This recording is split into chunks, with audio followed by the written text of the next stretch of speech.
All right, chapter 20, the Hour of Triumph.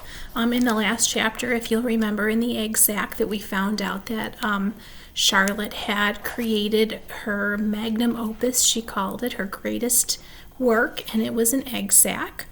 And we found out Templeton had eaten a lot.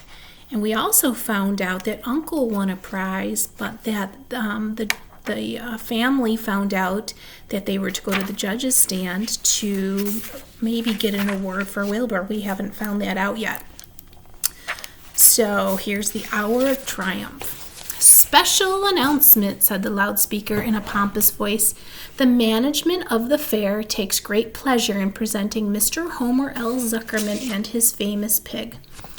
The truck bearing this extraordinary animal is now approaching the infield. Kindly stand back and give the truck room to proceed.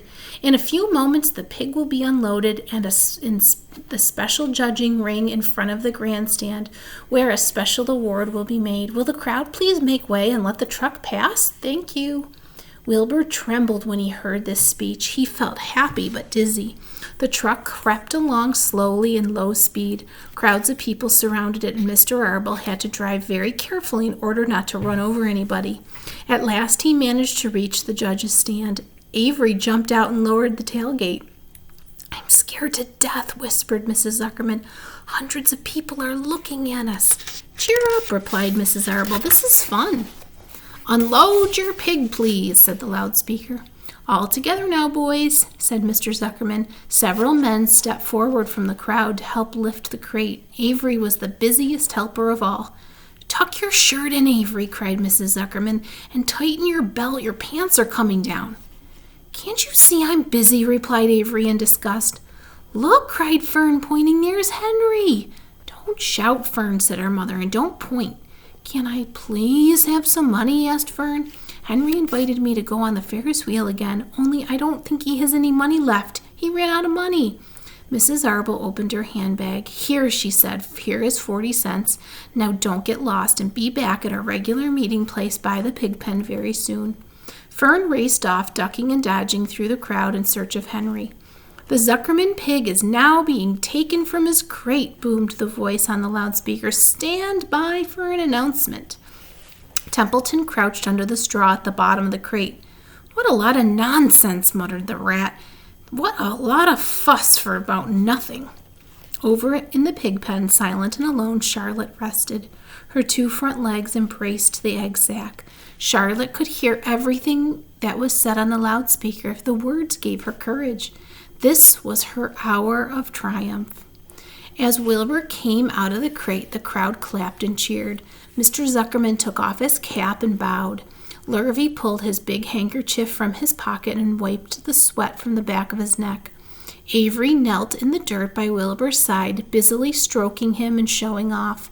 Mrs. Zuckerman and Mrs. Arble stood on the running board of the truck.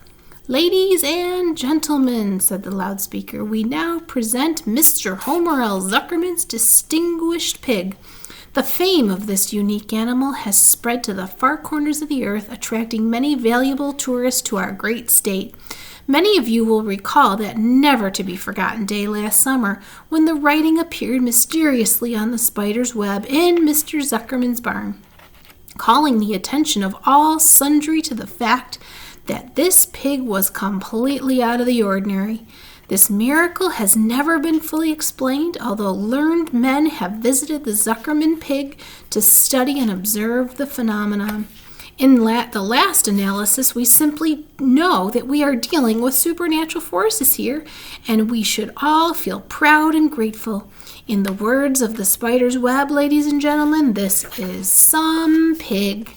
Wilbur blushed. He stood perfectly still and tried to look his best. This magnificent animal, continued the loudspeaker, is truly terrific. Look at him, ladies and gentlemen. Note the smoothness and whiteness of his coat. Observe the spotless skin, the healthy pink glow of the ears and the snout. It's the buttermilk, whispered Mrs. Arble to Mrs. Zuckerman. Note the general radiance of this animal. Then remember the day when the word radiant appeared clearly on the web. Whence came this mysterious writing? Not from the spider, we can be rest assured of that. Spiders are very clever at weaving their webs, but needless to say, spiders cannot write. Oh, they can't they? Murmured Charlotte to herself. Ladies and gentlemen, continued the loudspeaker, I must not take any more of your valuable time. On behalf of the governors of the fair, I have the honor of awarding a special prize of $25 to Mr. Zuckerman, together with a handsome bronze medal suitably engraved in token of our appreciation of the part played by this pig, this radiant, this terrific, this humble pig, in attracting so many visitors to our great county fair. Wilbur had been feeling dizzier and dizzier through this long complimentary speech. When he heard the crowd begin to cheer and clap again, he suddenly fainted away. His legs collapsed, his mind went blank, and he fell to the ground unconscious. What's wrong? Asked the loudspeaker. What's going on, Zuckerman? What's the trouble with your pig? Avery was kneeling by Wilbur's head, stroking him. Mr. Zuckerman was dancing about, fanning him with his cap. He's all right, cried Mr. Zuckerman. He gets these spells. He's modest, and he can't stand praise. Well, we can't give a prize to a dead pig, said the loudspeaker. It's never been done. He isn't dead, hollered Zuckerman. He's fainted. He gets embarrassed easily. Run for some water, Lurvy. Lurvy sprang from the judge's ring and disappeared. Templeton poked his head from the straw. He noticed that the end of Wilbur's tail was within reach. Templeton grinned. I'll tend to this, he chuckled. He took Wilbur's tail in his mouth and bit it, just as hard as he could bite. The pain revived Wilbur. In a flash, he was back on his feet. Ouch, he screamed. Hooray, yelled the crowd. He's up, the pig's up. Good work, Zuckerman. That's some pig. Everyone was delighted. Mr. Zuckerman was the most pleased of all. He sighed in relief. Nobody had seen Templeton. The rat had done his work well. And there's a picture where when Wilbur had fainted. If you can see right there, there's Templeton biting his tail. And now one of the judges climbed into the ring with the prizes. He handed Mr. Zuckerman 2 $10 bills and a $5 bill.